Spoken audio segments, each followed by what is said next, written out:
was that? CGI babies. Hey guys, welcome to my channel. So I had my Instagram followers vote on which high-end foundation I should purchase, and the options were Hourglass, Fenty Beauty, NARS, or Estee Lauder.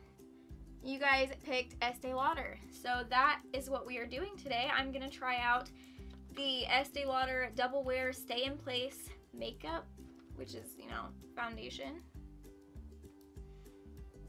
Very fancy box. I haven't tried much makeup from Estee Lauder. It's kind of a, I don't know, what I would consider like an old people brand. I don't know. Maybe that's just me. Kind of like Avon. That's where I rank Estee Lauder. I don't know much about this foundation. I have never purchased a high-end foundation at a full price. This will be the first one I've ever purchased at full price. Normally I have, you know, I buy them discounted at like TJ Maxx, or they were gifted to me or sent to me from Influencer. So this is the first time I've ever done this, and I'm not 100% sure about your guys' choices. Read to you the claims of this foundation. It's a 24-hour staying power, the #1 foundation in the US. So I guess I'm kind of glad to try it. Unifies uneven skin tone, covers imperfections, buildable medium to full coverage foundation, stays color true, won't look gray on deeper skin tones, which, you know, doesn't affect me. Estee Lauder's best foundation for long wear. Double wear is oil free and oil controlling. You know, this foundation's been recommended to me a lot, even though I have dry skin. Like, if I ask for recommendations, I'm like, hey, you know, I've got dry skin, these are my issues, and people always recommend me this specific foundation. Am I like wrong or something? But does this sound like it is not for dry skin? This transfer resistant and waterproof foundation formula lasts in hot and humid weather. It keeps up with your busy day. For millions of women, it's double wear or nothing. Put it on once and don't think twice. It says it's oil free and oil controlling, transfer resistant, waterproof foundation, matte foundation, which I'm not a fan of, dermatologist tested, non-acnegenic, won't clog pores, fragrance free, liquid foundation, Estee Lauder's best foundation for long wear. Okay. That being said, I'm going to go ahead and prime my skin real quick. I'm going to prime my skin with the JCat H2O Fresh Dewy Primer. This is one of my favorites, especially for, like, you know, hydrating. I'm going to use this little clip and clip back my hair. That way it's, you know, out of my face for this video. Like, I rarely ever wear matte foundations anymore because I have found dewy foundations, hydrating foundations, skin finish foundation. You know, it was a really close call between the Estee Lauder and the Fenty. You guys really let me down, okay? You guys could have picked Fenty. I voted Hourglass, but you guys could have picked Fenty. And one vote, the deciding vote, was actually my mom. She picked Estee Lauder. Thanks, Mom. This is for you. So this is what the packaging looks like. The back of it pretty much just says what I just read off of Ulta's website. The packaging for this reminds me a lot of the Pat McGrath foundation that I have. It's just in the frosted glass bottle, and it does not have a pump. I haven't had a foundation that doesn't have a pump or a doe foot applicator in a very long time. I don't ever use those kind of foundations anymore. So the fact that this is just like a pour out and put on your face kind of foundation really makes me nervous. I got mine in the shade 1N0 Porcelain, which is the, I think, second lightest neutral shade. This foundation is $43. I have never spent more than like $21 on a foundation. If you guys know the smell of the Wet n Wild Photo Focus foundation, or if you know the smell of paint thinner, you'll know what this smells like. It smells like that foundation, and it smells like paint thinner. So, oh yeah, I think this is gonna be a pretty good shade match for me. I've been recently trying to go a little bit darker on the foundations. When I blend them out and use my concealer and powder and everything, I find that I start to look very pale, and I'm just not a fan of that. I've noticed in my Instagram videos I've been making that I look super crazy pale. So I'm trying to go for like not the lightest shade anymore. I'm kind of trying to actually match myself instead of going for the lightest one possible, because those are turning out to be very white. To blend this out, I'm going to use the Très Chic blending sponge. If you guys have never heard of this brand, you definitely need to try it. I feel like this could totally dupe the Beauty Blender. I've got their link in my bio. If you use code IMITATION, you will save 15%. I'm pretty sure it's 15%. So if you want to save some money, this is a super affordable sponge. Hopefully this doesn't dry fast, because I just like talked forever. And it says buildable, so we probably are going to try that.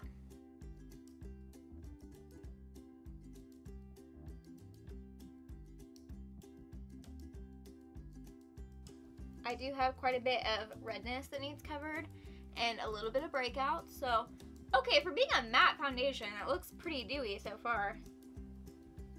I'm definitely going to add a second coat. I don't think I put enough on, but, you know, saying that it's medium to full coverage, I did not want to put on too much and then have a whole mess to deal with, or like waste product, considering this was a lot of money. I definitely don't want to do that.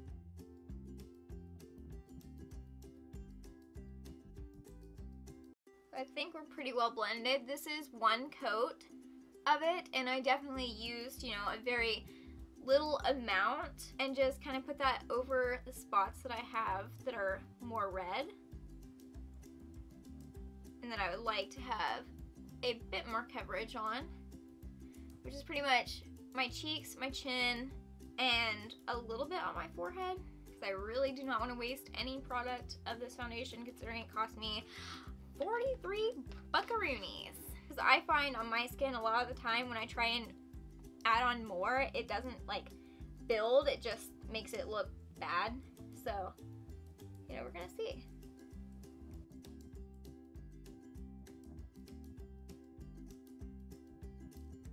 For those of you that don't really know how to pick your shade online, I highly recommend using shade finders. Like, if they're available to you, definitely recommend using those. This was very, very helpful because the shade online looked so much darker than my skin tone, and I think this is a really good match for me. The first thing I want to say about this is that it does not look matte at all. Like, I am seeing so much dew on my face. This does not look like a matte foundation. It says matte. I mean, maybe it dries down more matte, but right now, like, this looks really good. And I like it. I don't like that it smells like the Wet n Wild one because it freaking is giving me flashbacks. I hate that foundation. I really do. It's terrible. If you guys want to see me do like a full face of products I hate, give this video a big thumbs up, subscribe, turn on notifications. If you guys want to see me do that, because I've been considering doing it and I've kept a lot of makeup that I don't really like in case you guys ever wanted to see that. Not that I think it sounds like fun, but you know, I think it could be okay. As it dries, which you can definitely tell it's starting to dry, the little bit that I tapped onto my eyelid is starting to feel a little sticky, which I'm not a fan of. I don't like that it's starting to feel like kind of like pulling on my eyelids, like it's because it's drying in place, like a little weird, kind of like how when a mask dries on your face and it kind of like feels, I can kind of feel it doing that right here around my smile lines and a little bit on my chin, but mostly on my eyelids where I put on just like a little bit. I mean, I'm assuming that's like it preparing to not be transfer proof and preparing for it to be waterproof, but like it's a very weird sensation. It feels like I have a mask on. I'm going to quickly go do the rest of my makeup and I'll be right back to tell you guys my thoughts once I've finished my makeup. Okay, so I'm back. I've finished my makeup. I'm so sorry I didn't give you guys a close-up before I put on all of my other makeup, so you guys didn't even really get to see, you know, how this looked without any other products on it. I'm very sorry about that. If you guys look, I definitely think it's a very good shade match to me. I mean, after I put my powder on, I feel like it makes it look a little bit lighter, but honestly, I really like this foundation so far. I did notice when I was applying my eyeliner and I had like my hand resting right here that it's quite like tacky. See? It's very tacky. I don't notice anything coming off on my fingers, but it feels very tacky. Overall, I think my skin looks really, really good. That bit of tackiness, even though I put powder, which I only really put powder where I put concealer. I didn't really powder my whole face because I didn't see the point in powdering my whole face. when it's a matte foundation, so I did not do that. Overall, I'm super impressed, and I know it's only my first impression, but I think I might really like this. Also, just because I don't think I mentioned, you do get 1 fluid ounce, which is pretty standard, but I mean, considering it has a higher price tag, I almost would like, because this looks like a pretty small bottle, and you know, it's very small. I would prefer if it, you know, maybe had a little bit more product in it, also because it's not a pump, so I feel like it's harder to control how much comes out since you have to actually pour it out. That makes me very, very nervous, because if you pour too much of this, you've just wasted like $10. So be very careful with that. I am gonna keep checking in with you guys on how it's doing throughout the day, since it's supposed to be a 24-hour. I'm not gonna be testing it for 24 hours. The time right now is 2:54, so my guess is I'm probably gonna have this on until maybe about 11 o'clock tonight, just, you know, based off what time I prefer to go to bed. Okay, so the time is now 5:30. So my makeup's been on for about 2 hours. I'm gonna go ahead and pop my glasses off here. Quick examination of the foundation. It's lasting extremely well so far. I know it's only been 2 hours, but it looks really good. It's not even creasing right here, and my foundation's always creased there. And with my glasses, I always get makeup caked right here and right here.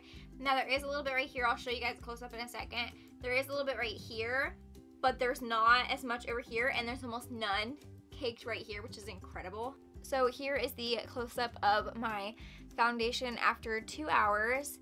See how my foundation comes off from my glasses right there? It's just not that bad. Normally it's really bad, like even just right after I put on my glasses, it's usually really bad. And right here has like nothing, which is awesome. I'm really quite impressed. I mean, there is like no caking anywhere. I think my skin still looks really good.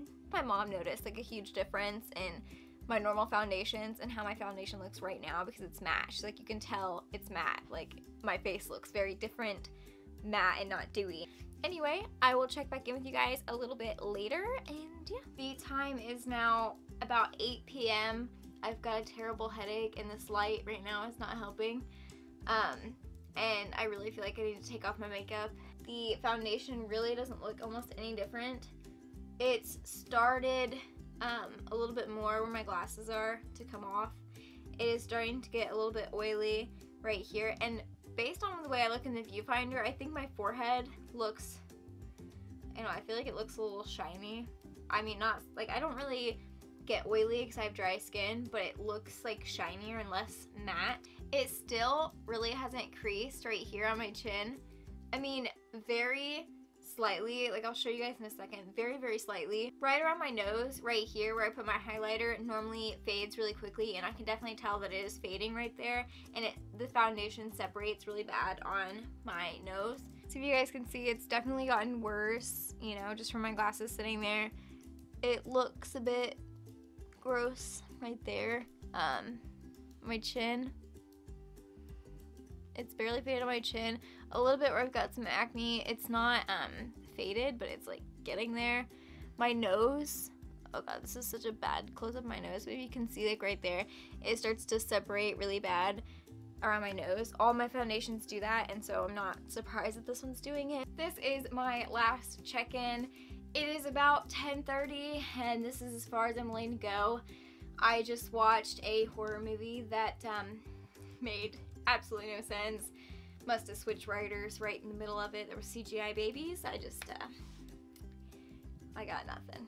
Pretty much just the same stuff as before.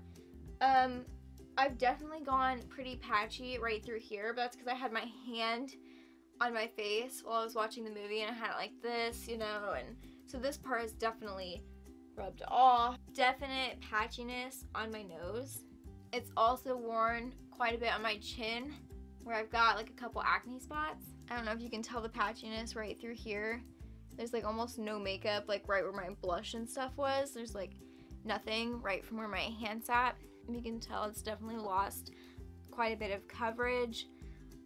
This right here is very oily and gross like it normally gets. It's doing that with this foundation too.